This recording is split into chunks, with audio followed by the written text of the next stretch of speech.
চন্দননগরে প্রথম এআর দিয়ে তৈরি প্যান্ডেল। হ্যাঁ, ঠিকই শুনছেন, এআর এর দ্বারা তৈরি হয়েছে এই প্যান্ডেল, যেটা হচ্ছে লালবাগান পাদ্রিপাড়াতে। আপাতত আমি আছি এখানে, আর তাদের থিম হচ্ছে অচল আয়তন। চলুন প্যান্ডেলের ভেতর যাই, আর বাকিটা আপনাদের সাথে শেয়ার করছি। অবশ্যই আসবেন লালবাগান পাদ্রিপাড়াতে, তাদের এই বছর নতুন থিম, কারণ এরকম নতুন এই প্যান্ডেলটা মানে এআর দিয়ে প্যান্ডেল চন্দননগরে হয়নি, তাই চন্দননগরে প্রথম এইবারেরই করছে। অবশ্যই আসতে হবে আপনাদেরকে। চলুন ভেতরে যাই।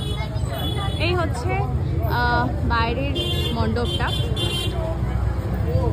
যখন প্রিপারেশন হচ্ছিল তখন আপনাদের সাথে ভিডিও শেয়ার করেছিলাম, আর এখন কমপ্লিট লুক প্যান্ডেলের সেটা শেয়ার করছি। জিনিসটা জাস্ট দেখুন। আচ্ছা, এবার ভেতরে গিয়ে দেখাই।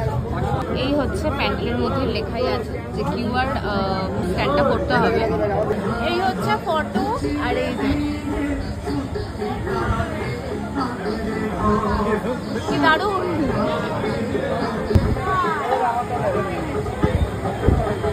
আচ্ছা, ওয়াও, অসাধারণ।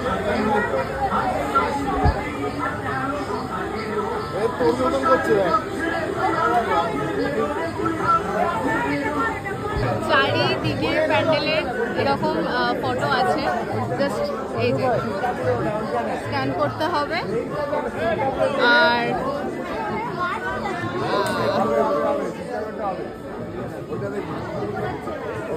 আর এছাড়াও হচ্ছে এরকম জিনিস আছে।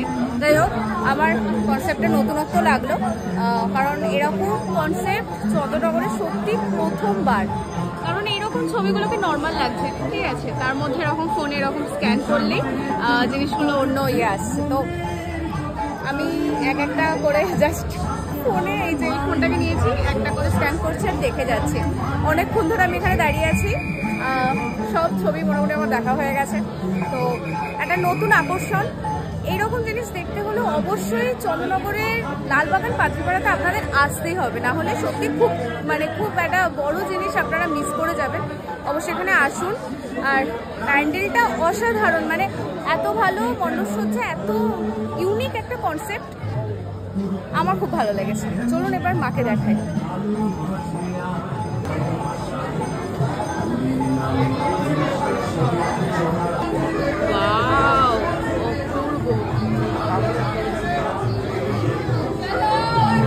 কি দারুণ সাজসজ্জা, যেরকম সুন্দর সাজসজ্জা সেরকম অসাধারণ মাকে লাগছে। কি বলবো আর, লাল বেনারসি শাড়ি, তার সাথে